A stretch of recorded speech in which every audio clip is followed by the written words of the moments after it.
তারশঙ্কর বন্দ্যোপাধ্যায় রচিত গল্প তাসের ঘর। এই গল্পের আজ অর্ধেক আমি ব্যাখ্যা বিশ্লেষণ করব, কিন্তু এই গল্পের প্রশ্ন ও উত্তর আগেই আমার দেওয়া আছে, কিন্তু ব্যাখ্যা বিশ্লেষণের পর্ব আমি আপলোড করিনি। তোমাদের মধ্যে অনেকেই আমাকে অনুরোধ করেছো যে এই গল্পের ব্যাখ্যা বিশ্লেষণের একটা ভিডিও আনতে, সেই কারণেই কিন্তু আজকের এই ভিডিও। যারা অনুরোধ করনি তারাও দেখে নিতে পারো, আমার মনে হয় তোমাদেরও কাজে লাগবে। লেখকের এই পরিচিতিটা আমাদের আগে জেনে নেওয়া দরকার। দেখো, লেখক জন্মগ্রহণ করেছিলেন বীরভূমের লাভপুর গ্রামে। আমরা জানি যে শান্তিনিকেতন গেলে সেখান থেকে কিন্তু এই লাভপুর গ্রামটা দেখতে যাওয়া যায়। খুব সুন্দর একটা গ্রাম, সেখানে দেখার অনেক কিছুই আছে। তিনি বাংলা ভাষার অন্যতম শ্রেষ্ঠ কথা সাহিত্যিক। তার লেখায় আমরা বিশেষভাবে যেগুলো পাই, বর্ধমান অঞ্চলের মানে বীরভূম বর্ধমান অঞ্চলের সাঁওতাল, বাগদি, বৈষ্ণব, বাউরি, ডোম, গ্রাম্য কবিয়াল সম্প্রদায়ের কথা বিশেষভাবে আমরা পাই। তোমাদের যেটা বিশেষভাবে মনে রাখতে হবে সেটা হলো তার উল্লেখযোগ্য উপন্যাসগুলোর মধ্যে অন্তত দুটো, যেমন এখান থেকে নিশিপদ্ম, বিচারক তোমরা মনে রাখতে পারো, মুখস্থ করে রাখতে পারো। তার পুরস্কারের মধ্যে থেকে বিশেষ বিশেষ পুরস্কার যেমন পদ্মশ্রী, পদ্মভূষণ বিখ্যাত দুটি পুরস্কার, এছাড়াও তিনি অনেক পুরস্কারে ভূষিত হয়েছেন, কিন্তু অন্তত দুটো পুরস্কার তোমাদের মনে রাখতেই হবে। ছোট গল্পের মধ্যে জলসাঘর, নারী ও নাগিনী বা নাগিনী কন্যার কাহিনী, যেটা তোমাদের সুবিধা হয় তোমরা সেটা মনে রাখতে পারো। এটা হচ্ছে ওনার ছোট্ট করে লেখক পরিচিতি, এর থেকে বেশি দরকার নেই। এবার তিনি গল্পের নামকরণ করেছেন তাসের ঘর। তাসের ঘর একটা বাগধারা বা প্রবাদ প্রবচন। তাসের ঘর কথার অর্থ হলো ক্ষণভঙ্গুর, যেটা অল্পেই ভেঙে যায়, একটু হাওয়া লাগলেই বা একটু টোকা লাগলেই ভেঙে যায়। তাহলে তিনি এই গল্পের নামকরণ তাসের ঘর করলেন কেন? এই গল্পে আমরা যে চরিত্রগুলো পাব, সেই চরিত্রগুলোর সম্বন্ধে আমরা যেগুলো জানব, তাদের পারিবারিক স্থিতি বা তাদের মন মানসিকতা, তাদের চারিত্রিক গুণাবলী বা দোষ ত্রুটি যাই হোক না কেন, এগুলোর মধ্যে দিয়েই কিন্তু বেরিয়ে আসবে যে তাসের ঘর লেখক নামকরণ করলেন কেন। কিভাবে মানুষের একটা ছোট্ট ভুলে একটা সংসার যে ভেঙে যেতে পারে বা তছনছ হয়ে যেতে পারে, সেটাই কিন্তু লেখক এখানে দেখিয়েছেন। এবার আমরা চলে আসব গল্পে। এবার তাসের ঘর গল্পের যে মূল গ্রন্থ সেটা হলো শ্রেষ্ঠ গল্প, আমি লিখে রেখেছি রচনাকাল 1947 সাল। এবার আমরা গল্পে প্রবেশ করব। গল্পে প্রবেশ করার আগে আমরা জেনে নিই এখানে কি কি চরিত্র আছে। মুখ্য চরিত্র বা মূল চরিত্র হচ্ছে শৈল, যে অমরের স্ত্রী। তাহলে অমর একটা চরিত্র, শৈল একটা চরিত্র। শৈল অবশ্যই মূল চরিত্র। এখানে অমর, অমরের মা এবং অমরের বোন, তার যদিও তার সেরকম কথা নেই, প্রথম দিকে আমরা তার খানিকটা পরিচয় পাই, কিন্তু এখানে শৈল এবং শৈলর শাশুড়ির ভূমিকাটাই বেশি। এরপরেও কিন্তু আমরা ছোট্ট করে শৈলর মা, বাবা এদের খানিকটা কথোপকথন পাবো, বা তার দাদারও কিছু মানে কথা আমরা পাবো। তা এই চরিত্রগুলো আছে, কিন্তু বিশেষ চরিত্র হচ্ছে শৈল। সুতরাং এই চরিত্রের চিত্রণ বা তার মানে ক্যারেক্টার স্কেচ যেটা বলা হয়, সেটাও কিন্তু ভীষণ গুরুত্বপূর্ণ। আমরা এবার গল্পে প্রবেশ করছি। দেখো, অমর শখ করিয়া চায়ের বাসনের একটি সেট কিনিয়াছিল। 6টা পিরিচ, পেয়ালা, চাদানি ইত্যাদি রংজং করা সুদৃশ্য জিনিস, দামও নিতান্ত অল্প নয়, 4 টাকা, মধ্যবিত্ত গৃহস্থের পক্ষে অনেক। তাহলে অমর তার এক শখ হয়েছিল, সে একটা চায়ের বাসনের সেট কিনেছিল। তার মধ্যে কীরকম থাকে? পেয়ালা থাকে, যেমন এখানে বলাই হয়েছে 6টা পিরিচ পেয়ালা। পেয়ালা মানে হচ্ছে কাপ, পিরিচ মানে হচ্ছে প্লেট বা রেকাবি। এই সেটটা অমর শখ করে কিনেছিল। এবং চা দানি মানে যেটার মধ্যে চা থাকবে, ওই 6টা কাপে চাটাকে ঢালা হবে, সেটা চা দানি। এবং এটা বেশ রংচং করা সুদৃশ্য মানে সুন্দর দেখতে, দামও নিতান্ত অল্প নয় মানে ভালোই দাম, মধ্যবিত্তের পক্ষে বেশ দামি জিনিস। তৎকালীন সময়ে 4 টাকার অনেক দাম। এটা 1947 সালে রচনা, সুতরাং সেই প্রেক্ষাপটে ভাবতে হবে তাদের দৈনন্দিন জীবনযাপন, যে টাকাটার কথা এখানে বলা হয়েছে সেটাও কিন্তু অনেক মূল্য, এই 4 টাকা। মধ্যবিত্ত গৃহস্থের পক্ষে অনেক। মধ্যবিত্ত আমরা শব্দগুলো শুনেছি, মধ্যবিত্ত, নিম্নবিত্ত, উচ্চবিত্ত। বিত্ত মানে হচ্ছে সম্পদ। যাদের মাঝারি ধরনের সম্পদ তারা মধ্যবিত্ত, তেমনি যাদের অনেক সম্পদ তারা উচ্চ। যাদের একদম নিম্নমানের সম্পদ মানে ওই দিন আনে দিন খাওয়ার মতন বলা যায়, বেশি সঞ্চয় করতে পারে না, বেশি সম্পদের অধিকারী নয়, তারা হচ্ছে নিম্নবিত্ত। তাহলে মধ্যবিত্তর পক্ষেই এটা কিন্তু অনেকটা দামি কাপ প্লেট। অমরের মায়ের হুকুম ছিল সেটটি যত্ন করে তুলে রেখো বৌমা, কুটুম্ব সজ্জন এলে, ভদ্রলোকজন এলে বের করো। তাহলে অমরের মায়ের হুকুম ছিল, কথাটা খেয়াল করতে হবে, এটা একটা অর্ডার। কারণ তিনি বাসন অন্তঃপ্রাণ, আমরা সেটা পরে পাবো, তিনি বাসন ভীষণ ভালোবাসেন। সিন্ধুকের চাবি ছেলের হাতে দিয়ে দিতে রাজি আছে। সিন্ধুক মানে যেখানে টাকা পয়সা থাকে, সেটার চাবি তিনি ছেলে মেয়েদের হাতে দিতে রাজি আছে, কিন্তু বাসনের ঘরের চাবি তিনি কাউকে দিতে রাজি নন। তাই এটা তার হুকুম ছিল যেন এটা খুব যত্ন করে রাখা হয়। কুটুম্ব সজ্জন মানে অতিথিরা এলে পরে বা ভদ্রলোকেরা এলে পরে যেন এটা বার করা হয়। কলিকাতা প্রবাসী হরেন্দ্র বাবুরা দেশে আসিয়াছেন। আজ তাহাদের বাড়ির মেয়েরা অমরদের বাড়িতে বেড়াইতে আসিবেন, তাহারই উদ্যোগ আয়োজনে বাড়িতে বেশ সমারোহ পড়িয়া গিয়াছে। পুরো গল্পটাই সাধু রীতিতে লেখা, তাই একটু বুঝে নিতে হবে। কলিকাতা প্রবাসী হরেন্দ্র বাবুরা, হরেন্দ্র বাবুর ফ্যামিলিটা, পরিবারটা তাদেরই গ্রামের, অমরদের গ্রামেরই, কিন্তু কলকাতায় থাকে, তাই কলকাতা প্রবাসী। তাহাদের বাড়ির মেয়েরা অমরদের বাড়িতে বেড়াইতে আসিবেন, বোঝাই যাচ্ছে হরেন্দ্রবাবুরা গ্রামে এসেছেন, তাদের বাড়ির মেয়েরা বা তার স্ত্রী সবাই অমরদের বাড়িতে বেড়াতে আসবে। তখন এটা খুব চল ছিল, বিদেশে থাকলে পরে তারপর দেশে ফিরে ওর বাড়িতে দেখা সাক্ষাৎ করা এটা একটা চল ছিল। সেই জন্য বেশ একটা সাজো সাজো রব, তারা আসবে, তাদের আদর আপ্যায়ন করতে হবে, তাদের খেতে দিতে হবে ইত্যাদি। মা বলিলেন, চায়ের সেটটা আজ বের করো তো গৌরী। গৌরীকে, গৌরী হচ্ছে সেই বাড়ির মেয়ে, অর্থাৎ অমরের অবিবাহিতা ভগ্নী, আনম্যারিড সিস্টার, আনম্যারিড বোন। মা মানে অমরের মা গৌরীকে বলল ওই চায়ের সেটটা বার করতে। মা চাবির গোছাটা হাতে দিলেন। গৌরী বাসনের ঘর খুলিয়া জার্মান সিলভারের ট্রে সমেত সেটটি বাহির করিয়া আনিয়া বলিল, 5টা কাপ রয়েছে কেন মা? আর একটা কাপ কি হলো? এই দেখো বাপু, সবে আমি এই বের করে আনছি, আমায় দোষ দিও না যেন। আগেই কিন্তু স্যারেন্ডার করে দিল গৌরী, কারণ একটা কাপ মিসিং, এবং যেহেতু গৌরী বার করতে গেছে, গৌরীকে যেন দোষ দেওয়া না হয়, কারণ সে সেটা প্রথম দেখছে যে একটা কাপ মিসিং, সে জানে না। বিরক্ত হইয়া মা বলিলেন, দেখো না ভালো করে খুঁজে, ঘরেই কোথাও আছে, পাখা হয়ে উড়ে তো যাবে না। সুতরাং তিনি যখন সেটটি যত্ন করে রেখেছিলেন, তাহলে সেটা ঘরে থাকারই কথা, তার তো ডানা গজায় নিজে উড়ে যাবে। গৌরী সেটটা সেইখানে নামাইয়া আবার ভালো করিয়া ঘর খুঁজিয়া আসিয়া বলিল, পাখাই হলো না কেউ খেয়েই ফেললো, সে আমি জানি না বাপু, তবে ঘরের মধ্যে কোথাও নাই। তাহলে গৌরী বলছে যে আমি যথেষ্ট ভালো করে খুঁজে দেখেছি, তার পাখাই হোক বা না হোক, কেউ খেয়েই ফেলুক, আমি সেটা জানি না, কারণ ঘরে সেটা নেই। দুমদাম করিয়া মা ঘরে প্রবেশ করিতে করিতে বলিলেন, তোমার দোষ কি মা? আমার কপালের দোষ। তোমরা সব চোখ কপালের ওপর তুলে কাজ করো, নিচের জিনিস দেখতে পাও না। অমরের মা কিন্তু ভাবতেই পারছে না যে সত্যি একটা কাপ মিসিং। তার মনে হচ্ছে যে তার মেয়ে বা বউ তারা চোখ কপালে তুলে কাজ করে। কপালে তুলে কাজ করে মানেটা কি না, চোখ যদি মানে চোখের দৃষ্টি থাকে ওপরের দিকে, নিচের দিকে দৃষ্টি থাকে না, তাই চোখটাকে কপালে তোলা বোঝাচ্ছে। গৌরীর চোখ হয়তো কপালের ওপরেই উঠিয়া থাকে, কিন্তু এক্ষেত্রে গৌরীর অপরাধ প্রমাণিত হইল না, পেয়ালাটা খুঁজিয়া পাওয়া গেল না। পেয়ালা অর্থাৎ কাপটা।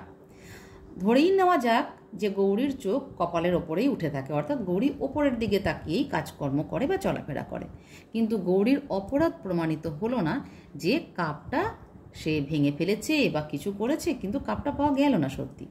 মা হাঁকিলেন, বৌমা বৌমা, অর্থাৎ শৈলকে তার শাশুড়ি ডাকছেন। বৌমা অমরের স্ত্রী শৈল। ওপরে তখন ঘর দুয়ার ঝাড়িয়া পরিষ্কার করিয়া অতিথিদের বসিবার স্থান করিতেছিল। সে নিচে আসিয়া শাশুড়ির কাছে দাঁড়াইয়া বলিল, আমায় ডাকছেন? শাশুড়ি বাসনন্ত প্রাণ, আমি একটু আগেই বললাম, সিন্ধুকের চাবি পুত্রদের হাতে পুত্রদের দিয়া বাসনের ঘরের চাবি লইয়াই বাঁচিয়া থাকেন। অর্থাৎ তিনি বাসনন্ত প্রাণ, বাসন ছাড়া তিনি বাঁচেনই না। সিন্ধুকের চাবি টাকা পয়সা কেউ নিয়ে নিক, আপত্তি নেই। পেয়ালাটার খোঁজ না পাইয়া ফুটন্ত তৈলে নিক্ষিপ্ত বার্তাকুর মতো সশব্দে জ্বলিতেছিলেন। এই ফুটন্ত তৈলটা কি? কড়াইয়ের মধ্যে যদি তেলটা প্রচণ্ড হিট হয়ে যায়, গরম হয়ে যায়, সেটা হচ্ছে ফুটন্ত তেল। নিক্ষিপ্ত বার্তাকু, নিক্ষিপ্ত মানে ছেড়ে দেওয়া হয়েছে বা ছুঁড়ে দেওয়া হয়েছে বা ছেড়ে দেওয়া হয়েছে বা ফেলে দেওয়া হয়েছে। বার্তাকু মানে বেগুন। আমরা বলি না একটা কথা, তেলে বেগুনে জ্বলে উঠল। আমরা যদি বেগুন তেলের মধ্যে ছাড়ি, তার ফলে যে চিরবির করে জ্বলে ওঠাটা বা সশব্দে জ্বলে ওঠাটা মানে শব্দ যে ওঠে, সেটার কথাই বলা হচ্ছে এখানে। তিনি বলিলেন, হ্যাঁ গো রাজার কন্যে, নইলে বৌমা বলে ডাকা কি ওই বাউরিদের না ডোমেদের? এটা তিনি একটু রাগ করে বলছেন, খুব রাগ হচ্ছে, কারণ একটা কাপ মিসিং। তা বলছে হ্যাঁ গো রাজার কন্যে, মানে সে এমনই রাজদুলালি, রাজার মেয়ে, যে সে কিছুই জানে না বা বোঝে না, সে সবে সবে যেন শুনছে, এরকম একটা কথা। রাজার মেয়েরা কীরকম থাকে? খুব আভিজাত্যের মধ্যে থাকে। তারা এই সংসারের এই টুকিটাকি নানান জিনিসের প্রতি তাদের কোনো নজর থাকে না। সেই কারণেই এটা কিন্তু এইভাবে বলা হলো। বলছে যে নইলে বৌমা বলে ডাকা কি ওই বাউরিদের না ডোমেদের? এই বাউরি ডোম কারা? এই বাউরি ডোম হচ্ছে একটা জাতি গোষ্ঠী। এদের বিভিন্ন ধরনের কাজ থাকে। বাউরিরা যেমন কৃষিকাজ করতো বা করে।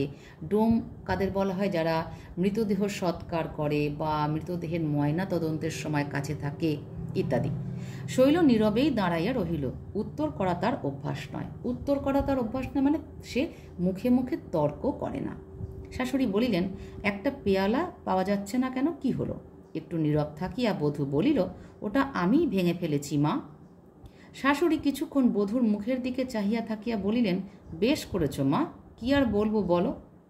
আচ্ছা, সে অকপট স্বীকারোক্তি, তার মধ্যে কোনো দ্বিধাদ্বন্দ্ব নেই যে বললে পরে আমি বকুনি খাবো বা একটা অন্যায় করে ফেলেছি সেটা স্বীকার করা উচিত না, লুকিয়ে যাওয়া উচিত বা মিথ্যে কথা বলা উচিত, এসব তার মনেই আসে না। তার মধ্যে একটা শিশুর সারল্য রয়েছে। সত্য কথা, এমন অকপটভাবে অপরাধ স্বীকার করিলে অপরাধীকে মার্জনা করা ছাড়া আর উপায় থাকে না। সশব্দে দরজাটা বন্ধ করিয়া দিয়া শাশুড়ি বলিলেন, ওই 5টাকেও ফেলে দেব আমি চুরমার করে ভেঙে। অর্থাৎ যে অকপট মানে কোনো কপটতা ছাড়াই দোষ স্বীকার করে, কোনো ভান ভনিতা, দ্বিধাদ্বন্দ্ব, মিথ্যা কথা কিচ্ছু না, একদম সোজা এসে বলে দিল আমি ভেঙে ফেলেছি। সুতরাং যে অপরাধ স্বীকার করে এভাবে, তাকে তো ক্ষমা করে দিতেই হয়। এখানে মার্জনা মানে ক্ষমা। সেখানে শাশুড়ির কিছু করার নেই, তাই সে সশব্দে দরজাটা বন্ধ করে দিল ধড়াম করে, এবং মনে মনে বলল, মানে মুখে বলল যে ওই 5টাকেও আমি ভেঙে চুরমার করে দেব, কারণ একটা সেটটা নষ্ট হয়ে গেল একটা কাপ ভেঙে যাওয়ার জন্য। রাগ গিয়া পড়িল চায়ের সেটটার ওপর। শৈল সবই সহ্য করে, সে নীরবে দাঁড়াইয়া রহিল। শাশুড়ি বলিলেন, ভেঙেছ বলা হলো, বেশ হলো, আবার চুপ করে দাঁড়িয়ে রইলে কেন? যাও ওপরে কাজ সেরে এসো, জলখাবারগুলো করতে হবে। অর্থাৎ শাশুড়ির অর্ডার না পেলে বা হুকুম না পেলে শৈল কোনো কাজ করতে পারে না, কারণ সে একজন কিশোরী বধূ। তার সেই রকম ধরনের মানে ম্যাচুরিটি আসেনি, সেরকম পরিণতি ভাবটা তার মধ্যে নেই, সে সেরকম পরিণত হয়নি, তাই এই বোধগুলো তার মধ্যে জাগ্রত হয়নি। ওই বাড়ির মেয়ে যেমন থাকে, শৈল ঠিক সেই রকমভাবেই থাকে। মা যেমন মেয়েকে বলে এটা করো ওটা করো, ঠিক সেই রকমই ও শাশুড়ির হুকুমের অপেক্ষাতেই থাকে। তাই বলা হলো যে জলখাবার করতে হবে, কেননা হরেন্দ্রবাবুর পরিবাররা তাদের বাড়িতে আসছেন। শৈল ওপরে চলিয়া গেল। কিছুক্ষণ পরেই হাসি মুখে আসিয়া রান্নাঘরে শাশুড়ির কাছে দাঁড়াইল। শাশুড়ির মনের উত্তাপ কমিয়া আসিতেছিল। বলিলেন, নাও তোমাদের দেশের মতো খাবার তৈরি করো। এই মনের উত্তাপটা কি? মনের উত্তাপটা হলো মনের ক্রোধ। ক্রোধের ফলে নিজের মনেই একটা আগুন তৈরি হয়, রাগের আগুন, সেটা আস্তে আস্তে স্তিমিত হয়ে যাচ্ছিল। সেই জন্য আবার শাশুড়ি শৈলকে বলল যে নাও তোমাদের দেশের মতো খাবার তৈরি করো। শৈল খাবারের সাজ সরঞ্জাম টানিয়া লইয়া বসিয়া বলিল, সমস্তর ভেতরে এই মাছের পুর দেব তো মা? হ্যাঁ, মাছের পুর? হ্যাঁ, তা দেবে বই কি, বিধবা তো কেউ আসছেন না। এই বিধবা কেন আসছেন না বলা হলো কেন? কারণ বিধবা হলে সে নিরামিষ খাবে, আমিষ খাবে না। তৎকালীন সময় এটাই চলছিল, সেটা অন্য প্রসঙ্গ। সেটা এখন আমি এখানে অত ব্যাখ্যা করছি না। তাই ওরা যেটা শৈল যে জিনিসটা তৈরি করবে সিঙাড়া, তার মধ্যে মাছের পুর দেবে। যেমন ফুলকপির সিঙাড়া হয়, আলুর সিঙাড়া হয়, বিভিন্ন ধরনের, তেমনি এটা মাছের সিঙাড়া। ময়দার ঠোঙার ভিতরে মাছের পুর দিতে দিতে শৈল বলিল, জানেন মা, এর সঙ্গে যদি একটু হিং দেওয়া হতো ভারী চমৎকার হতো। বাবার আবার হিং ভিন্ন অন্য জিনিস ভালো লাগে না, আর যে সে হিং আমাদের বাড়িতে ঢুকতে দেন না। আফগানিস্তান থেকে কাবুলিরা সব আসে, তারাই দিয়ে যায়। শাশুড়ি বলেন, পশ্চিমে ভালো জায়গা মা, আমাদের পাড়া গাঁয়ের সঙ্গে কি তুলনা হয়? না সেসব জিনিস পাওয়া যায়? তাহলে যে মাছের পুর দিয়ে ময়দার ঠোঙাটা কি, সিঙাড়ার বাইরের যে কোটিংটা থাকে সেটাকে বলা হচ্ছে ময়দার ঠোঙা। তার মধ্যে মাছের পুর ভরতে ভরতে শৈল কিন্তু এই কথাগুলো বলছে যে তার বাবার হিং ছাড়া কোনো জিনিস ভালো লাগে না। শৈলর আমরা পড়তে পড়তে পাবো শৈল সব কথাতেই এখানে তার বাপের বাড়ির টেনে আনে, কখনো বাবা, কখনো মা, কখনো দাদা। এক্ষেত্রে তার বাবার কথা বলো যে তিনি হিং ছাড়া কোনো খাবার পছন্দ করেন না, আর যে সে হিং নয়, খুব ভালো দামি হিং, এবং কোয়ালিটি এতই ভালো যেগুলো আফগানিস্তান থেকে এই কাবুলিরা নিয়ে আসে এবং তার বাবাকে দেয়। এবং শাশুড়িও বলল যে এসব পাড়া গায়ে ওসব দামি জিনিস পাওয়া যায় না। বলছে পশ্চিমের ভালো জায়গা মা। পশ্চিমটা কোথায়?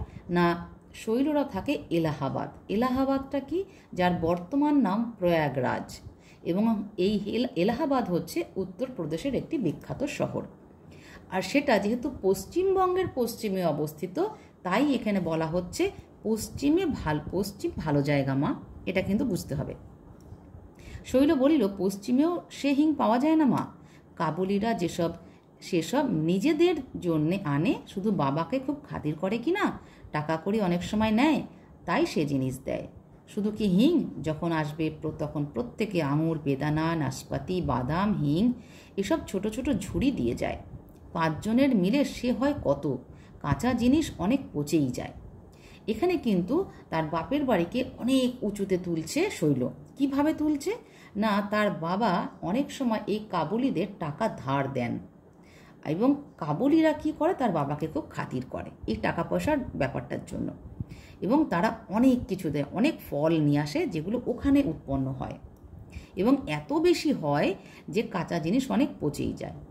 ও ঘরের বারান্দা হইতে ননদ গৌরী মৃদু স্বরে বলিল, এই আরম্ভ হলো এইবার।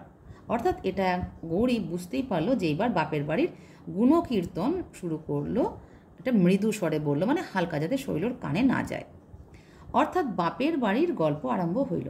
সত্য কথা, শৈলর ওই এক দোষ। এটা ভীষণ ইম্পর্টেন্ট একটা জায়গা। শৈলর ওই এক দোষ। শৈলর কি দোষ? বিনীত, নম্র, মিষ্টমুখী সুন্দরী বউটি প্রত্যেক কথায় তাহার বাপের বাড়ির তুলনা না দিয়া থাকিবে না।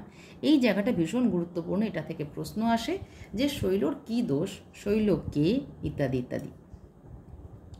পাশের বাড়িতে তুমুল কোলাহল উঠিতেছিল। শাশুড়ি এবং বধূতে কলহ বাঁধিয়াছে। কলহ মানে ঝগড়া, বধূ মানে হচ্ছে সেই বাড়ির পুত্রবধূ। তাহলে শৈলদের পাশের বাড়িতে আরও ফ্যামিলি আছে, মানে পরিবার আছে, সেখানে শাশুড়ি আছে, পুত্রবধূ আছে, সেই বাড়ির শাশুড়ি পুত্রবধূতে ঝগড়া হচ্ছে। শৈলর শাশুড়ি বলিলেন, যা হবে তাই হোক মা, আমার বউ ভালো হয়েছে, উত্তর করতে জানে না, দোষ করলে বকবো কি, মুখের দিকে চাইলে মায়া হয়। অর্থাৎ শৈলর শাশুড়িরও কিন্তু শৈলর প্রতি একটা মায়া আছে।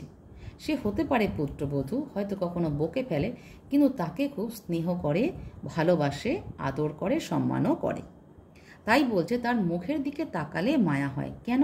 না শৈল কখনোই মুখে মুখে তর্ক করে না, কখনো ঝগড়া করে না, যেটা এই মুহূর্তে তারা শুনতে পাচ্ছে পাশের বাড়িতে শাশুড়ি পুত্রবধূতে ঝগড়া হচ্ছে। শৈল বলিল, ওর ছেলে স্ত্রীকে শাসন করেন না কেন? জানেন মা, আমার দাদা হলে আর রক্ষে থাকতো না, সঙ্গে সঙ্গে বউকে হয়তো বাপের বাড়ি পাঠিয়ে দিতেন। একবার বৌদি কি উত্তর করেছিলেন মায়ের সঙ্গে, দাদা 3 মাস বৌদির সঙ্গে কথা কননি, শেষে মা আবার বলে কয়ে কথা বলান। তবে দাদার আমার বড্ড বাতিক, খদ্দর পড়বে হাঁটু পর্যন্ত, জামা সেই হাত কাটা এতটুকু, তামাক না, বিড়ি না, সে এক বাতিকের মানুষ। শৈল যেই একটু সুযোগ পেল অমনি বাপের বাড়ির কোনো না কোনো ব্যক্তিকে নিয়ে তার প্রশংসা করা চাই। এটাই হচ্ছে শৈলর একটা মহাদোষ। এই পুরো গল্পটা জুড়েই এই শৈলর দোষটা নিয়েই কিন্তু এই গল্পটা কন্টিনিউ, মানে আবর্তিত হয়েছে। কীরকম দেখো কি বলছে, যে শৈল বলছে যে তাহলে ওই যে শাশুড়ি রয়েছেন পাশের বাড়িতে, তার ছেলে কেন তার স্ত্রীকে শাসন করেন না। সঙ্গে সঙ্গে তার দাদার তুলনা টেনে নিয়ে আসলো। সেই দাদার যে বউ মানে বৌদি তর্ক করেছিল তার শাশুড়ির সাথে, দাদা কিন্তু 3 মাস কথা বলেনি। তার মাই অনেক বলে কয়ে সেই কথা বলান। তার দাদা কেমন ভালো মানুষ না, খদ্দর পরবে হাঁটু পর্যন্ত, অর্থাৎ খদ্দর কি আমাদের দেশীয় পোশাক, বিদেশির ফাইন মিলের পোশাক নয়, দেশীয় পোশাক যেটা চরকা কাটা সুতো দিয়ে তৈরি হতো, জামা হাত কাটা। এখানে খদ্দরটা হাঁটু পর্যন্ত, অর্থাৎ হাঁটু পর্যন্ত কেন, এটা একটা খুব মানে ভালো জায়গা এখানে বলা হয়েছে, যেটা আমরা ঠাকুরদা গল্প পড়তে গিয়ে পড়েছি যে গল্পকথকের বাবা কিন্তু হাঁটু পর্যন্ত কাপড় পরতেন, তিনি পা মানে গোড়ালি পর্যন্ত কাপড় পরতেন না। গোড়ালি পর্যন্ত কাপড় পরাটা হচ্ছে বিলাসিতার প্রতীক, হাঁটু পর্যন্ত হচ্ছে তারা মিতব্যয়ী সঞ্চয়ী, এটার প্রতীক, যতই টাকা থাকুক না কেন। এবং তার দাদা যে বিড়ি খায় না বা কোনো নেশা করে না, সে এক বাতিকের মানুষ।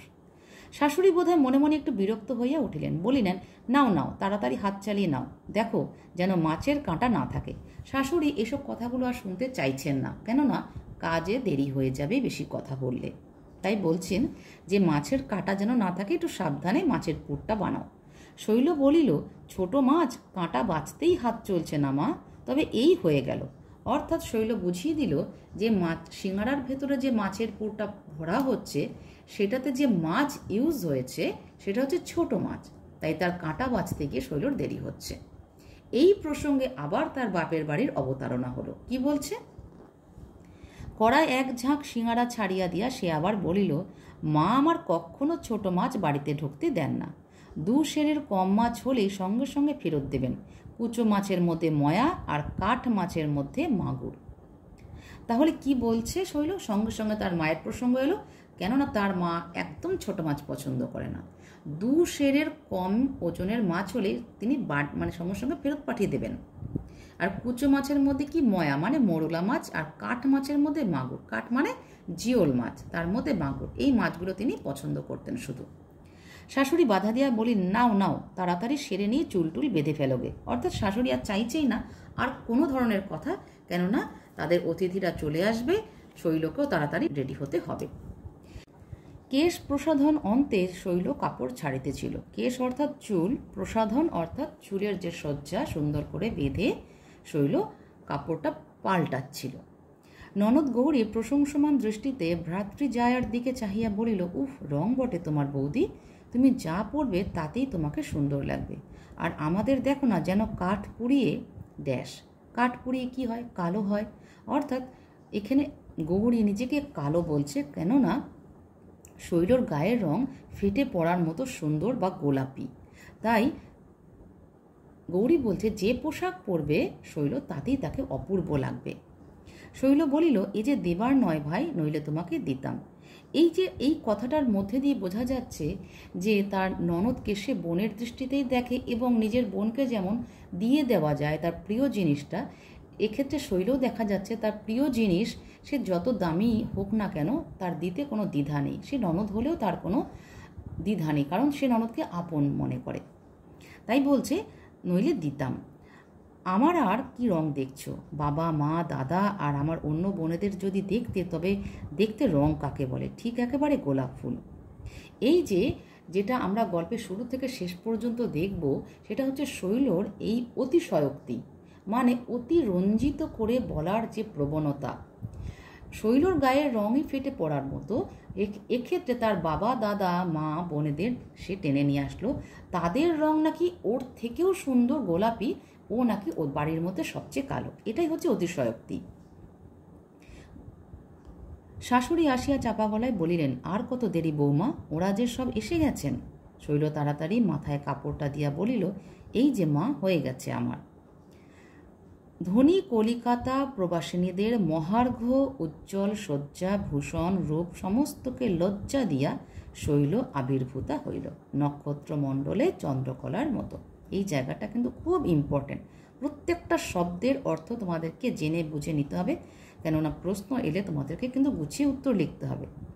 এখানে বুঝতেই পারছো, ধনী কলিকাতা প্রবাসিনী। তার মানে হরেন্দ্রবাবুরা যে কলকাতায় বসবাস করে তারা ধনী, তারা শৈলদের বাড়িতে এসেছে। শৈলরা কিন্তু অত ধনী নয়, এই হরেন্দ্রবাবুদের তুলনায় কিন্তু কম পয়সা তাদের। মহার্ঘ মানে মহামূল্য, উজ্জ্বল সজ্জা ভূষণ রূপ। তারা যে সাজসজ্জা দিয়ে এসেছে শৈলদের বাড়িতে, সেগুলো খুব ঝলমল করছে, সোনা গহনা অলঙ্কার সমস্ত সব পরে এসেছে। মহার্ঘ উজ্জ্বল সজ্জা ভূষণ, ভূষণ মানে অলঙ্কার, মানে অনেক দামি দামি অলঙ্কারে সজ্জিত হয়ে তাদের বাড়ির মেয়েরা এসেছে। সেই সমস্তকে লজ্জা দিয়ে শৈল আবির্ভূতা হইল। শৈলর গায়ে সে অলঙ্কারও নেই, ওদের মতো দামি দামি পোশাকও নেই, তবুও শৈল তাদের সমস্ত কিছুকে লজ্জা কি করে দিল? শৈলর রূপ। শৈলর রূপ এত সুন্দর, একটু আগেই আমরা তার পরিচয় পেয়েছি যে গৌরী তাকে বলেছে যে এত সুন্দর, ও যা পড়বে তাই ওকে মানায়, ওর আলাদা করে কোনো ভূষণ বা অলঙ্কার পরার প্রয়োজন হয় না। এখানে আবির্ভূতা কথাটা কেন বলা হলো? আবির্ভূত কারা হয়? যেমন আমরা জানি মহাপুরুষরা আবির্ভূত হয়, অবতার পুরুষরা আবির্ভূত হয়, এদেরকে বলা হয় আবির্ভাব। এরা ঠিক জন্মায় না, এরা আবির্ভাব হয়। যেমন সূর্য, চন্দ্র, নক্ষত্র, এরা আবির্ভাব হয়, মানুষ কিন্তু আবির্ভাব হয় না। কিন্তু শৈল রূপের ছটায় এদের যে সমস্ত অলঙ্কার ভূষণ ছিল সব ম্লান হয়ে গেল। আমরা ঠিক এই ধরনের একটা তুলনা পেয়েছিলাম জোড়াসাঁকোর ধারে ওই রচনাতে। ঠিক সেই রকমই কি বলা হচ্ছে, নক্ষত্রমণ্ডলের চন্দ্রকলার মতো। নক্ষত্রমণ্ডল, আকাশে যদি তারা বা নক্ষত্রতে ভরে থাকে, যদি তখন পূর্ণিমা হয়, অর্থাৎ চাঁদের যে ছটা থাকে, কিরণ থাকে বা চাঁদের রশ্মি থাকে, তাতে সমস্ত নক্ষত্রমণ্ডলের আলোগুলো ম্লান হয়ে যায়, তাদের আর দেখা যায় না। সেখানে চাঁদের ওই রশ্মি বা জ্যোৎস্না ঝলমল করে। এখানে শৈলকে তুলনা করা হয়েছে সেই চাঁদের সাথে, যার রূপের ছটায় তাদের বহু মহামূল্যবান গহনা অলঙ্কার পোশাক সব ম্লান হয়ে গেছে। কেমন? প্রবাসিনীর দল মুগ্ধ হইয়া দেখিতেছিল। শৈল হাসি মুখে প্রণাম করিল। ও বাড়ির গিন্নি বলিলেন, এ যে চাঁদের মতো বউ হয়েছে তোমার দিদি, লেখাপড়াটাও জানে নাকি? ও বাড়ির গিন্নি বলতে এই হরেন্দ্রবাবুর যে গিন্নি তিনি বলেন এই কথা, যে চাঁদের মতো তোমার বউ হয়েছে। অর্থাৎ তারাও কিন্তু বলতে এতটুকু দ্বিধা করলো না, প্রশংসা করতে সংকোচ করলো না, যে তার রূপ সৌন্দর্যের যে প্রশংসা করলো তারা। আবার প্রশ্ন করছে, লেখাপড়াটাও জানে নাকি? শৈল মৃদুস্বরে বলিল, স্কুলে তো পড়িনি, বাবা স্কুলের শিক্ষা বড় পছন্দ করেন না, বাড়িতে পড়েছি, ম্যাট্রিক স্ট্যান্ডার্ড শেষ হয়েছিল। ম্যাট্রিক স্ট্যান্ডার্ড অর্থাৎ সে মাধ্যমিক স্ট্যান্ডার্ডে পড়েছে, তারপরই ড্যাশ, অর্থাৎ বুঝে নিতে হবে তারপরই তার বিয়ে হয়ে গেল। কথাটা অসমাপ্ত থাকিলেও ইঙ্গিতেই হইয়া গেল। ও বাড়ির গিন্নি বলিলেন, কে জানে মা, আজকাল কি যে হাল হলো দেশের, মেয়েদের আর কলেজে না পড়লে বিয়ে হচ্ছে না। আমার বউরা তো কলেজে পড়ছিল সব, বিয়ের পরে ছাড়িয়ে দিলাম। অর্থাৎ কলেজে না পড়লে বিয়ে হচ্ছে না, মানে ওটা বিয়ে হওয়ার, মানে বিয়ের মার্কেটে উচ্চতার প্রমাণ হচ্ছে। যে যত পড়াশোনায় উঁচু হবে তার মার্কেটটা বেশি, বা তাকে অনেক ভালো ছেলে পছন্দ করবে। ভালো ছেলে বলতে আবার অন্য প্রসঙ্গে চলে যাব, আমি ওই প্রসঙ্গে যাচ্ছি না, আমি প্রসঙ্গান্তরে গেলে পরে সময়টা বেশি লেগে যাবে।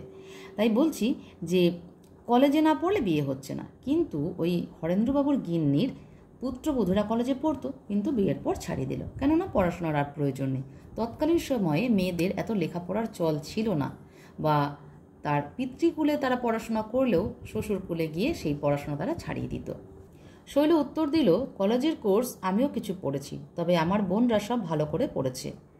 বাড়িতে দাদাই পড়ান। পড়াশোনায় দাদার ভয়ানক বাতিক কিনা জানেন, বছরে 500-700 টাকার বই কেনেন, বাংলা, ইংরেজি, বিলেত থেকে ইংরেজি বই আনাবেন। কাজকর্ম যদি করতে বলবেন মা, কাজকর্ম অবশ্যই বাবারই বিজনেস আছে, সেই বিজনেস দেখতে বলেন তো বলবেন, সম্মুখে জ্ঞান সমুদ্র মা, চোখ ফেরাবার আমার অবকাশ নেই। এই যে সুযোগ পেয়েছে, কি বাপের বাড়ির প্রশংসায় পঞ্চমুখ হয়ে গেল। সে তার দাদার কথা বলতে শুরু করে দিল। যেই পড়াশোনার কথা এলো, অমনি তার দাদার কথা টেনে এনে বলা হলো যে তার দাদা কত টাকার বই কেনে মানে বছরে 500-700 টাকার বই বছরে কেনা, মানে প্রচুর টাকার বই কেনা। এবং তার দাদার পড়াশোনায় ভীষণ বাতিক। মা কাজ করতে বললেও সে কাজ করে না। কেন না, তার সামনে জ্ঞান সমুদ্র। সে যে অত বই কিনেছে সেগুলো তো তাকে পড়তে হবে। বই মানে হচ্ছে জ্ঞান সমুদ্র। তখন ওই হরেন্দ্রবাবুর গিন্নিরা বলছে, মানে গিন্নি এবং তার মেয়েরা বলছে, কোথায় তোমার বাপের বাড়ি? এলাহাবাদ। এলাহাবাদে গেছেন নিশ্চয়ই। আমাদের সেখানে 3 পুরুষ বাস হয়ে গেল। বাবা সেখানে কন্ট্রাক্টারই করেন। তাহলে বাবা কি করেন সেটাও তার বলা হয়ে গেল, যদি এতটা তিনি জিজ্ঞাসাই করেননি। কীরকম পান টান আমি তো ঠিক জানি না, তবে মেজো ভাই বলেন মাঝে মাঝে, এরকম করে আর চলবে না মা, তুমি বাবাকে বলো পাকা বাড়িগুলো সব ভাড়া দিয়ে নিজে সেই খোলার বাড়িতে থাকবেন। টাঙায় চড়ে কাজ দেখে বেড়াবেন, মোটর কিনবেন না, এ করে চলবে না।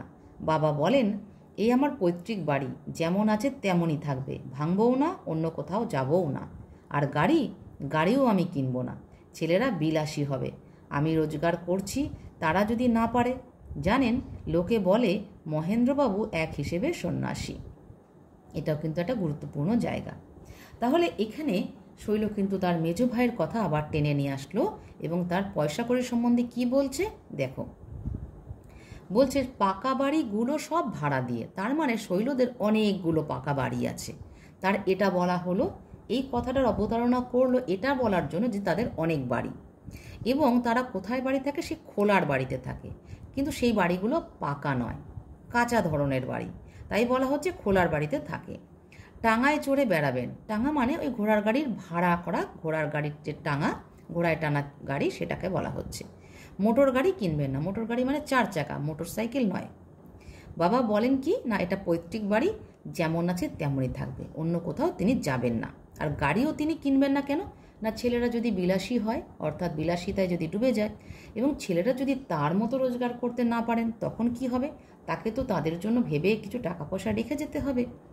তাই সে কি বলছে, মহেন্দ্রবাবু এক হিসেবে সন্ন্যাসী, লোকেরা বলে। এই কথাটা কিন্তু শৈল একদম ঠিক বলেছে। শৈলর বাবা সত্যি এক হিসেবে সন্ন্যাসী, কেননা তিনি কৃচ্ছ্র সাধন করে চলেন, বিলাসিতা করেন না, মিতব্যয়ী। সুতরাং এই ধরনের জীবনযাপনকে সন্ন্যাসীর জীবনযাপন বলা হচ্ছে। শৈল কথা শেষ করিয়া মৃদু মৃদু মিষ্টি হাসি হাসে, যেন বলে সে একটা তৃপ্তি বোধ করছে। তাই প্রবাসিনী গিন্নি এবার শৈল শাশুড়িকে বলিলেন, তাহলে ছেলের তোমার বেশ বড় ঘরেই বিয়ে হয়েছে দিদি, তোমাদের চেয়ে অনেক বড় ঘর। তত্ত্ব তল্লাশ করেন কেমন বেয়াইরা? এই যে কথাটা বলো, তোমাদের চেয়ে অনেক বড় ঘর, এটা কিন্তু খুব অপমানজনক একটা কথা। একদম মুখের সামনে বলাটা অপমানজনক। আগে পরে বলতে পারে, কিন্তু সামনাসামনি অনেক কথাই বলা যায় না। কি বললো? এই যে শৈলদের বাড়ির কথা যখন শুনলো, বছরে তার দাদা এত টাকার বই খাতা কেনে, তারপর তাদের এত পাকা বাড়ি আছে, এত টাকা থাকা সত্ত্বেও মোটর গাড়ি কেনে না, তাহলে তো অনেক ধনী পরিবার। অর্থাৎ শৈলর মানে তার শৈল শ্বশুর বাড়ির তুলনায় শৈলদের অনেক বড় ঘর। সেই জন্যে কিন্তু ওই গিন্নি বলল, তোমাদের চেয়ে অনেক বড় ঘর। তত্ত্ব তল্লাশ কেমন করেন বেয়াইরা? তত্ত্ব তল্লাশ মানে হচ্ছে লৌকিকতা, মানে উপহার এটা সেটা দেওয়া থোয়াকে বলা হচ্ছে তত্ত্ব তল্লাশ। বেয়াই হচ্ছে একটা সম্পর্কের নাম। বেয়াই কাকে বলে? যে শৈলর বাবা হচ্ছে বেয়াই, শৈলর মা হচ্ছে বেয়ান। ঠিক আছে, এটা হচ্ছে এই স্ত্রীলিঙ্গ পুংলিঙ্গ এই ধরনের। বিচিত্র সংসার, বিচিত্র মানুষের মন, কোন কথায় কে যে আঘাত পায় সে বোঝা বোধ করি বিধাতারও সাধ্য নয়। তোমাদের চেয়ে বড় ঘর, এই কথাটুকুতেই অমরের মা আহত হইয়া উঠিলেন। আমি একটু আগে বললাম তোমাদের চেয়ে বড় ঘর, এই কথাটা বলার সেখানে প্রয়োজন ছিল না, আমরা ভাববো সেটাই, কিন্তু তখন অত মানুষ ভেবে কথা হয়তো বলতো না, বা ওভাবে বলাটাই তাদের রীতি, বা হয়তো একটু আঘাত করতেই বা চাইছে। কার মনে যে কি, কে যে কি ভেবে কথাটা বলে, এটা খুব কঠিন। কিন্তু এই কথাটা অত্যন্ত অপমানজনক, সেটা মুখের সামনে বলা, একটু আগে আমি বললাম সেটা। তাই অমরের মা কিন্তু আহত হলো। তিনি মুখ বাঁকাইয়া বলিলেন, কে জানে দিদি, বড় না ছোট সে জানি না, তবে বৌমাই বলেন বাপেদের এই বাপেদের ওই, কিন্তু তত্ত্ব তল্লাশ তো দেখি না। আজ 2 বছর ওই দুধের মেয়ে এসেছে, নিয়ে যাওয়ার নাম পর্যন্ত নেই। এই যে কথাটা বলল যে বৌমাই বলেন যে বাপেদের এই বাপেদের ওই, তিনি নিজের চোখে কখনো কিচ্ছু দেখেনি, এটা খুব সত্যি কথা। আর তত্ত্ব তল্লাশ তো তিনি দেখেনি, যে উপহার দেওয়া নেওয়ার রীতিটা তো এখনো পর্যন্ত তিনি দেখেনি। আজ 2 বছর ওই দুধের মেয়ে এসেছে। দুধের মেয়ে কেন বলছে না, অমরের বউ শৈল হচ্ছে কিশোরী বধূ। কিশোরী কাদের বলা হয়? টিন এজ, বিলো 18, সেই কারণে বলা হচ্ছে কিশোরী। তার মানে সে বালিকা বয়স থেকে সবে সে কিশোরী হয়েছে, তাই বলা হচ্ছে দুধের মেয়ে। কিন্তু নিয়ে যাওয়ার নাম পর্যন্ত নেই, অর্থাৎ 2 বছরের মধ্যে শৈলর বাপের বাড়ি থেকে কেউ আসেনি শৈলকে নিয়ে যেতে। তৎকালীন সময়ের সঙ্গে একালের সময়কে কিন্তু গুলিয়ে ফেললে চলবে না। এখনকার সময়ে বাড়ির বউরা ঠিক বউদের মতন থাকে না, কারণ যখন যেমন তখন তেমন। এখনকার বউরা তাদের নিজেদের স্বাধীন মতো, ইচ্ছে মতো তারা পড়াশোনা করছে, কাজ করছে, চাকরি করছে, এখানে ওখানে যাচ্ছে, সারা দুনিয়া পৃথিবী জয় করছে। কিন্তু তৎকালীন সময় একদম তা ছিল না। একবার যদি মেয়ের বিয়ে হয়ে যায়, বাপের বাড়ি থেকে যদি কেউ নিতে না আসে, তাহলে তার সারাটি জীবনে যাওয়াই হবে না। এটাই ছিল তখনকার রীতি। তখন শৈল কিন্তু পিছিয়ে রইল না, শৈলর উত্তর কিন্তু রেডি। শৈল মুহূর্তে বলিয়া উঠিল, জানেন তো মা, বাবার আমার অদ্ভুত ধরন। তিনি বলেন, যে বস্তু আমি দান করলাম সে আবার আমি কেন আমার বলে আমার ঘরে আনব? তবে যাকে দান করলাম সে যদি স্বেচ্ছায় নিয়ে আসে, তখন তাদের আদর করব, সম্মান করব, আমার বলবো। আর তত্ত্বতল্লাশ এত দূর থেকে করা সম্ভব হয়ে ওঠে না। কিন্তু টাকা চাইলেই তো দেন তিনি, যখন চাইবেন তখনই দেবেন। এই যে একটা কত বড় কথা, এই কথা থেকে এই গল্পের যে শেষাংশে আমরা দেখতে পাবো অনেক ভয়ঙ্কর ভয়ঙ্কর ঘটনা। এখানে কি বলল? এখানে দান কথাটা এলো। বলছে যে বাবার আমার অদ্ভুত ধরন, তিনি কি বলেন, যে বস্তু আমি দান করলাম। তাহলে সেই সময় দান এখনও হয়। কন্যাদান, আমাদের বিবাহের একটা রীতি হচ্ছে কন্যাদান। বাবা তার কন্যাকে তার জামাইয়ের হাতে বা জামাতার হাতে দান করেন বা সম্প্রদান করেন। তাহলে দান করা মানে তাকে দিয়ে দেওয়া। যেটা দান হয় সেটা কিন্তু আর ফিরিয়ে নেওয়া যায় না। শৈল ওই পয়েন্টটা ধরে কথা বলল। শৈল কিন্তু যথেষ্ট বুদ্ধিমতী এক্ষেত্রে। তাই বলছি, যে বস্তু দান করে দিয়েছে আমার বাবা, মানে তাকে দান করে দিয়েছে অমরের হাতে, তাহলে তো সেটা আমার বলে ঘরে নিয়ে আসতে পারে না তার বাবা। কিন্তু যাকে দান করেছে সে যদি স্বেচ্ছায় নিয়ে আসে, তার মানে অমর যদি শৈলকে নিয়ে যায়, তাহলে তার বাবা আদর সম্মান করে ঘরে তুলবেন এবং তাদেরকে যথেষ্ট অভ্যর্থনা করবেন। কিন্তু তত্ত্বতল্লাশ অর্থাৎ উপহার দেওয়া নেওয়া অত দূর থেকে তো সম্ভব হয় না। কিন্তু এই যে কথাটা, কিন্তু টাকা চাইলেই তিনি দেন, যখন চাইবেন তখনই দেবেন, এটা একটা ভয়ঙ্কর কথা। টাকা চাইলেই দেন তিনি। শাশুড়ি বলিয়া উঠিলেন, কি বললে বৌমা, তোমার বাবা আমাদের টাকা দেন? কখন, কোন কালে? এই একটা প্রশ্ন শাশুড়ির মনে জেগেছে। এটা কিন্তু ওই হরেন্দ্রবাবুদের পরিবারের সামনেই সমস্ত কথোপকথনটা হচ্ছে। এটা সম্পূর্ণ ওদের একদম সম্পূর্ণ ব্যক্তিগত আলোচনা, যেটা ওদের সামনে হয়ে যাচ্ছে। শৈল বলিল, আপনাদের কথা তো বলেননি মা, আপনি জিজ্ঞাসা করে দেখবেন, 150, 80 চাইলেই তিনি দেন, কেন দেবেন না? এই যে ভয়ঙ্কর একটা কথা, যে 150, 80 এখনকার সঙ্গে তুলনা করলে একদম চলবে না। তৎকালীন সময়ে 150, 80 অনেক মূল্য। তাই বলছে, আপনার কথা তো বলিনি, কিন্তু জিজ্ঞাসা করে দেখবেন, চাইলেই তিনি দেন, কেন দেবেন না? শাশুড়ির মুখ কালো হইয়া উঠিল। শুধু স্বগ্রামবাসী নয়, উপস্থিত মহিলাবৃন্দ প্রবাসিনী, দেশ দেশান্তরে এ সংবাদ রটিয়া যাইবে। অমরের মায়ের মাথা যেন কাটা গেল। তাহলে কি হলো? স্বগ্রামবাসী, তার মানে এই যে উপস্থিত মহিলা বৃন্দ প্রবাসিনী, যারা হরেন্দ্রবাবুর পরিবারের যে মহিলারা এসেছে, তারা শুধু স্বগ্রামবাসী, শুধু মানে নিজেদের গ্রামবাসীদের মধ্যে শুধু বলবে না, দেশ দেশান্তরে এ সংবাদ রটিয়ে বেড়াবে, মানে প্রচার করে বেড়াবে এত বড় ঘটনাটা।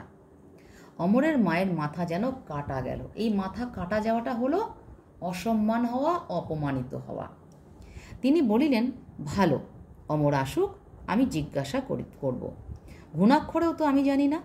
ও বাড়ির গিন্নি বলিলেন, তোমায় হয়তো বলেনি অমর, দরকার হয়েছে শ্বশুরের কাছে নিয়েছে, তাহলে তারাও ব্যাপারটাকে সায় দিচ্ছে। অমরের মা কিন্তু জানে না, কিন্তু ওই প্রবাসিনীরা বলছে, হয়তো তুমি জানো না, তোমাকে বলেনি। অমরের দরকার হয়েছে, চেয়ে নিয়েছে, শ্বশুরও দিয়েছে।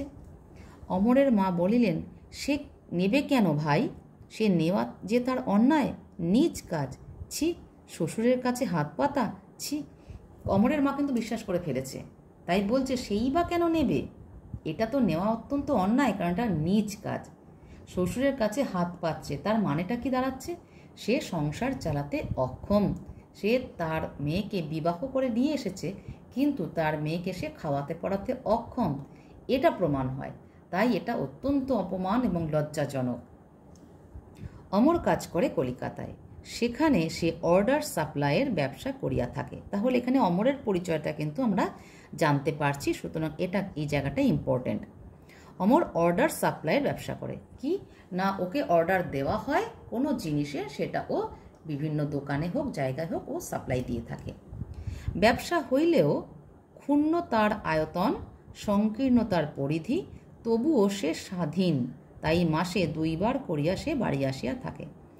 ব্যবসা হইলেও ক্ষুণ্ণ তার আয়তন, সংকীর্ণ তার পরিধি, অর্থাৎ বড় কোনো ব্যবসা করে না, সে ছোটোখাটো ব্যবসা করে, তাই বলছে তার পরিধিটা ছোট সংকীর্ণ, কিন্তু সে স্বাধীন ব্যবসা করে। যেহেতু কারোর অধীনে কাজ করে না, তাই সে স্বাধীনভাবে মাসে 2 বার বাড়িতে আসতে পারে। কিন্তু যদি কারোর অধীনে কাজ করতো কলকাতায়, তাহলে সে হয়তো 2 মাস 3 মাস কি 6 মাসে ছুটি পেত। অমরের মা রোষ কষায়িত নেত্রে পুত্রের আগমন পথের দিকে চাহিয়া রহিলেন। আর অমরের মার মাথায় কোনো কিছু নেই, এবার যেটা কাজ করছে সেটা হচ্ছে কতক্ষণে অমর বাড়িতে আসবে। এই যে আগমন পথের দিকে, মানে অমর কখন বাড়িতে আসবে সেই দিকে দৃষ্টিপাত করে বা তাকিয়ে বসে আছে। কেমনভাবে তাকিয়ে? রোষ কষায়িত, অর্থাৎ ক্রোধে চোখটা, মানে ক্রোধে মানে রাগে চোখটা লাল হয়ে রয়েছে, সেই জন্য বলছে রোষ কষায়িত নেত্রে, নেত্র মানে চোখ, পুত্রের মানে ছেলের আগমন পথের দিকে চাহিয়া রহিলেন। আজ এ পর্যন্তই থাকলো। এরপরের ভিডিওতে বাকি অর্ধেকটা ব্যাখ্যা বিশ্লেষণ করে বুঝিয়ে দেবো।